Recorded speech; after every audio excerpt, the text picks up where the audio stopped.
내가 진실로 속히 오리라 하시거늘 아멘. 주 예수여 오시옵소서. 할렐루야. 하나님의 은혜와 평강이 함께 하시기를 소망합니다. 본문 말씀 요한계시록 7장 1절부터 3절 말씀 함께 보도록 하겠습니다. 이 일 후에 내가 네 천사가 땅 네 모퉁이에 선 것을 보니 땅의 사방의 바람을 붙잡아 바람으로 하여금 땅에나 바다에나 각종 나무에 불지 못하게 하더라. 또 봄에 다른 천사가 살아계신 하나님의 인을 가지고 해 돋는 데로부터 올라와서 땅과 바다를 해롭게 할 권세를 받은 네 천사를 향하여 큰 소리로 외쳐 이르되 우리가 우리 하나님의 종들의 이마에 인치기까지 땅이나 바다나 나무들을 해하지 말라 하더라. 요한계시록 6장의 마지막 장면은 여섯째 인을 떼는 장면입니다. 여섯째 인을 떼자 재림의 때 일어나게 될 진노의 장면이 펼쳐지고 그날 멸망의 자리에 서게 된 무리들이 진노의 큰 날이 이르렀으니 누가 능히 서리오라는 절규로 끝을 맺고 있습니다. 이어서 요한계시록 7장은 이것에 대한 대답으로 주어진 삽입장이라고 말씀드렸습니다. 대답은 이렇습니다. 우리가 우리 하나님의 종들의 이마에 인치기까지 땅이나 바다나 나무들을 해하지 말라. 진노의 큰 날이 이르러 오게 될 것입니다. 그 누구도 그 진노의 날에 당당히 설 수 없을 것 같은데 그 날에 설 수 있는 사람이 있다는 것이죠. 하나님의 종들은 설 수 있는 것입니다. 그들은 왜 그 무섭고 두려운 날에 설 수 있을까요? 이마에 인을 맞았기 때문이라는 것입니다. 인을 맞은 사람만 두려운 재앙을 벗어날 수 있습니다. 그러므로 하나님의 인은 하나님의 보호의 표징임을 확인하게 됩니다. 왜냐하면 여섯째 인을 뗄 때 일어나는 두려운 일을 피할 수 있는 표시가 되기 때문입니다. 구원의 병거라는 책 171페이지엔 이렇게 말씀하십니다. 하나님의 종들은 그리스도 하나 되는 침례를 통해 받은 성령의 영적 인을 이미 소유하고 있다. 그러므로 그들은 그리스도 안에 있다. 그러나 마지막 때에 사는 하나님의 종들은 짐승의 뼈와 관련하여 시험을 받고 죽기까지 충성하게 된 이후가 되어야 하나님의 인정의 표, 사망과 파멸의 세력들로부터 방패의 표로 그분의 천사들로부터 독특한 종말적 인을 받게 될 것이다. 하나님의 인은 하나님이 인정하시는 표인데 방패의 표라는 것입니다. 또한 알기 쉬운 요한계시록 138페이지는 이렇게 말씀하고 있습니다. 계시록 7장에 인치는 일은 하나님께 속한 자들에 대한 최후의 인준이다. 그렇다면 마지막 때의 인은 보호의 표징이다. 그들의 이마에 하나님의 인을 받은 자들은 마지막 7재앙에 멸망시키는 세력으로부터 보호를 받을 것이다. 하나님의 인은 하나님의 보호의 표징입니다. 하나님의 인을 맞기 전에는 바람이 불 수 없습니다. 그러므로 그 두려운 날을 피하는 유일한 길은 하나님의 인을 맞는 것입니다. 그러면 하나님은 누구의 이마에 인을 치실까요? 구약의 인 맞는 한 사건을 통해서 그 답을 확인해 보도록 하겠습니다. 출애굽기 12장 21절로 23절 말씀입니다. 모세가 이스라엘 모든 장로를 불러서 그들에게 이르되 너희는 나가서 너희의 가족대로 어린 양을 택하여 유월절 양으로 잡고 우슬초 묶음을 가져다가 그릇에 담은 피에 적셔서 그 피를 문 인방과 좌우 설주에 뿌리고 아침까지 한 사람도 자기 집 문 밖에 나가지 말라. 여호와께서 애굽 사람들에게 재앙을 내리려고 지나가실 때에 문 인방과 좌우 문설주의 피를 보시면 여호와께서 그 문을 넘으시고 멸하는 자에게서 너희 집에 들어가서 너희를 치지 못하게 하실 것임이니라. 하나님께서 애굽 사람들에게 재앙을 내리려고 지나가실 때에 문 인방과 좌우 문설주의 피를 보시면 그 문을 넘으시고 멸하는 자가 치지 못하도록 하시겠다고 약속하십니다. 무엇을 보면요? 피를 보면요. 피는 보호의 표징인 것입니다. 다시 말해 재앙을 피하는 표는 어린 양의 피였다는 것입니다. 이 어린 양의 피가 재앙을 피하는 유일한 방법이었습니다. 이 피는 누가 바른 것입니까? 사람이 바른 건가요? 아니면 천사가 발라준 건가요? 사람이 바른 것입니다. 하나님의 말씀에 따라서 사람이 어린 양의 피를 바른 것입니다. 이 말씀에서 우리는 진노의 큰 날에서 능히 설 수 있는 하나님의 해결책을 보게 됩니다. 부자 선지자 279페이지, 백성들은 이 명령을 순종함으로 그들의 믿음에 대한 증거를 나타내야 했다. 그와 마찬가지로 그리스도의 보혈의 공로로 구원 얻기를 바라는 사람들은 모두 그들의 구원을 확보하기 위하여 그들 스스로 해야 할 일이 있다는 것을 깨달아야 한다. 우리는 범죄의 형벌에서 속량하실 수 있는 분은 오직 그리스도뿐이시지만 우리가 할 일은 죄에서 순종으로 돌아서는 것이다. 사람은 행함이 아닌 믿음으로 구원을 얻게 되어 있다. 그러나 그의 믿음은 행함으로 말미암아 나타나야 한다. 백성들이 하나님의 보호를 받기 위해서 스스로 할 일이 있었습니다. 그것은 어린 양을 잡아서 피를 바르는 일이었습니다. 피가 발려졌다는 것은 내가 하나님을 믿습니다라고 하는 믿음의 표징이자 또한 재앙으로부터 보호함을 받을 수 있는 표징이 되었던 것이죠. 마찬가지로 우리가 하나님의 인을 받는다는 것은 내가 하나님을 믿습니다라고 하는 믿음의 표징이자 마지막 때의 재앙으로부터 보호를 받는 표징이 된다는 것입니다. 그러므로 두려움과 떨림으로 하나님의 보호의 표징을 받는 일에 힘써야 하겠습니다. 여러분, 그날 밤 어린 양의 피를 누가 제일로 열심히 발랐을까요? 장자가 열심히 발랐을까요? 혹은 그의 부모가 열심히 발랐을까요? 혹시나 못 볼까 봐 멸망케 하는 천사가 그 피를 실수로 못 보지는 않을까? 진하게 그런 열심으로 우리가 해야 할 우리의 몫을 행할 때에 보호의 표징을 받을 수 있는 것입니다. 계속해서 부자 선지자 277쪽, 유월절 양을 죽이는 것만으로 충분치 못했다. 그 피를 문설주에 발라야 하였다. 그처럼 그리스도의 보혈의 공로가 각 영혼에게 적용되어야 한다. 우리는 그분께서 온 세상을 위하여 죽으셨다는 사실뿐 아니라 우리 각자를 위하여 죽으셨다는 사실을 믿어야 한다. 우리는 속죄의 희생의 공로를 우리 자신에게 적용시켜야 한다. 양을 잡았는데 피를 안 바르면 어떻게 될까요? 양의 피를 발라 그리스도의 속죄의 희생을 적용했던 것처럼 우리가 최후의 날에 보호의 표징, 하나님의 인을 받기 위해 우리 삶에서 적용해야 할 구체적인 행동이 있다면 그것은 무엇일까요?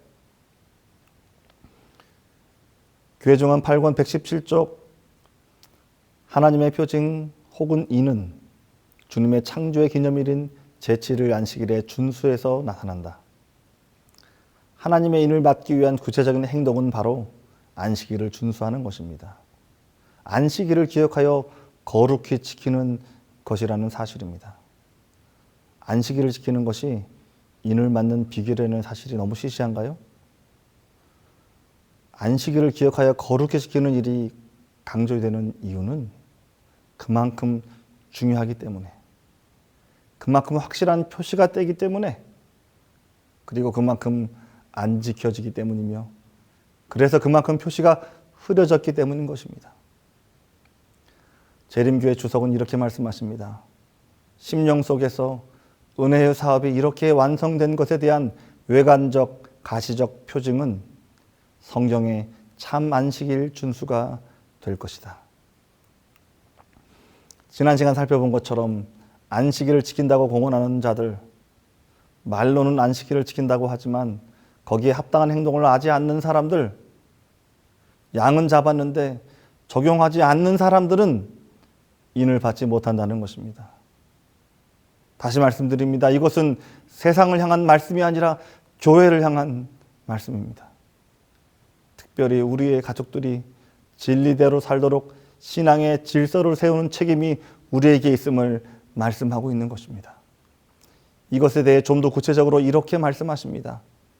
만일 부모들이 자녀들을 세상 사람들과 함께 교육받도록 허용하고 안식일을 평범한 날로 만들 것 같으면 하나님의 인이 그들에게 처질 수 없다. 혹시 우리가 우리 자녀들로 하여금 안식일을 평범한 날로 여기도록 했다면, 세상의 자녀들처럼 교육 때문에 구별된 안식일을 평범한 날로 만들도록 했다면 하나님의 인이 쳐질 수 없다라고 말씀하고 있는 것입니다. 그러므로 우리가 우리 자신에게 이런 질문을 해봐야 할 것입니다. 나의 안식일이 평일과 다른 점은 무엇인가? 그리고 혹 말씀에 기록된 거룩한 가르침과 다르다면 개혁해야 할 것입니다. 마지막 시대에 성취될 안식일 개혁 사업이 이사야서에 다음과 같이 예언되어 있다. 여호와께서 말씀하시기를 너희는 정의를 지키며 의를 행하라. 이는 나의 구원이 가까이 왔고 나의 공의가 나타날 것임이라 하셨도다. 안식일을 지켜 더럽히지 아니하며 그의 손을 금하여 모든 악을 행하지 아니하여야 하나니 이와 같이 하는 사람, 이와 같이 굳게 잡는 사람은 복이 있느니라. 또 여호와와 연합하여 그를 섬기며 여호와의 이름을 사랑하며 그의 종이 되며 안식일을 지켜 더럽히지 아니하며 나의 언약을 굳게 지키는 이방인마다 내가 곧 그들을 나의 성산으로 인도하여 기도하는 내 집에서 그들을 기쁘게 할 것이니라. 형제들이여, 개혁을 위한 단호한 노력을 기울이지 않는다면 분명 여러분의 등불은 깜빡거리다가 희미해져서 어둠 속으로 사라지고 말 것입니다. 오늘 주의 영께서 우리의 마음을 새롭게 하시고 우리의 안식일을 돌아보게 하사 하나님의 말씀대로 거룩히 구별하는 일에 열심을 주시기를, 그래서 거룩한 개혁자들로 서게 되시기를 간절히 바랍니다. 이제 저는 말씀을 마무리하며 이스라엘 백성들이 피를 바르는 그날 일어났던 또 다른 일 하나를 보도록 하겠습니다. 애굽 땅에서 보여주셨던 이적과 기사들을 보고 히브리인들의 하나님이 유일하신 참 하나님이라는 것을 인정한 꽤 많은 애굽인들이 있었다. 하나님의 천사가 애굽인들의 장자들을 치는 그 두려운 밤에 그들은 가족들을 데리고 이스라엘 사람들의 집에 좀 들어가게 해달라고 간청하였다. 그들은 그들이 섬기던 신은 지식도 없고 구원하거나 멸망시킬 힘도 없다는 것을 확신하였다. 그리고 스스로 이스라엘의 하나님을 그들의 하나님으로 섬기겠다고 맹세하였다. 그들은 애굽을 떠나 이스라엘 백성들과 함께 가서 이스라엘의 하나님을 섬기기로 결정하였다. 이스라엘 백성들은 믿는 애굽인들을 그들의 집으로 영접해 드렸다. 저는 마지막 날에도 같은 역사가 일어나게 될 것이라고 믿습니다. 피를 바르는 사건이 나와 내 가족뿐만 아니라 애굽의 백성들을 구원하는 일이 되었던 것처럼 이 마지막 날 안식일을 거룩하게 구별하는 일은 나와 내 가족뿐만 아니라 주변의 이웃, 세상 사람을 구원하는 거룩한 능력이 될 것입니다. 그러므로 성도 여러분, 안식일을 기억하여 거룩히 지키는 일에 힘쓰시게 되시길 바랍니다.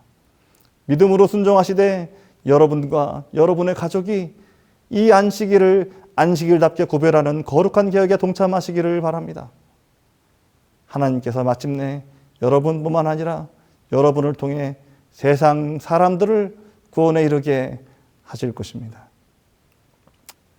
최근에 제가 경험한 부끄러운 한 경험을 말씀드리기 원합니다. 제가 한참 살을 뺐던 때가 있었습니다. 그때 빠진 허리살만큼 허리띠를 짧게 잘라버렸더니, 그것도 하나만 자른 게 아니라 집에 있는 모든 허리띠를 다 잘라버렸더니 다시 쓸 수 없게 되었습니다. 그래서 안 되겠다. 다시 살을 빼자. 안 먹어야 되겠다. 결심하고 살을 빼기 시작했습니다. 그러면서 제 나름대로 놀라운 공식 하나를 좀 발견하게 되었습니다. 1 플러스 1은 0.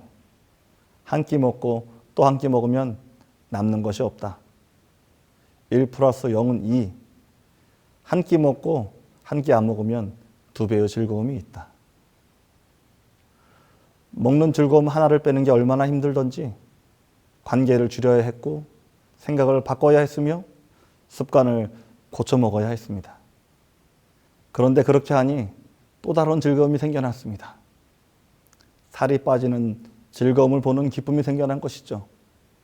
저울에 올라가는 것에 대한 기대감이 생긴 것입니다. 안식일 개혁을 하면 어쩌면 하나의 즐거움이 없어질지 모르겠습니다. 그러나 하나님께서 또 다른 즐거움 하나를 주실 것이라고 저는 믿습니다. 무엇보다도 제가 이렇게 결단할 수밖에 없었던 이유가 있었는데 그것은 짧게 자른 허리띠가 아깝기도 했지만 더 중요한 이유는 이렇게 살면 내 가족이 힘들어지겠다 하는 생각을 하게 되었다는 것입니다. 이런 생각을 하며 말씀을 준비하는데 문득 예수님 생각이 났습니다. 우리가 분명 개혁해야 합니다. 이대로 살면 안 될 것 같아요. 그런데 왜 개혁해야 하는가? 왜 안식일 개혁을 실천해야 하는가? 그 이유는 예수님이 우리를 사랑하시고 우리가 그분을 사랑하기 때문입니다. 안식일을 거룩히 지켜 예수님 오시는 그날 우리 예수님 슬프게 해드리면 안 되겠다. 우리를 위해 멸시와 천대를 받으시고 저주와 사망의 고통을 짊어지신 그 예수님, 그분을 슬프게 해드리면 안 되겠다는 그 마음, 나를 사랑하는 주님을 위한 그 사랑의 마음, 그것이 개혁의 원동력이 되어야 하는 것입니다. 그렇게 되려면 어쩌면 여러분의 안식일에서 어떤 즐거움 하나를 빼야 할지 모르겠습니다. 그러나 더 큰 기대감과 기쁨을 얻게 될 것이라고 저는 확신합니다. 지나가 버릴 즐거움 하나가 없어 아쉬울지 모르지만 영원한 기쁨 하나를 얻게 되는 은혜를 누리게 될 것입니다. 지금 안식일 개혁을 시작하십시오. 그리하여 입맞은 백성으로 하나님 앞에 서실 뿐만 아니라 하나님께서 여러분과 여러분의 가족 그리고 여러분 주변 사람들을 구원에 이르게 하시기를 간절히 바라며 말씀을 드립니다.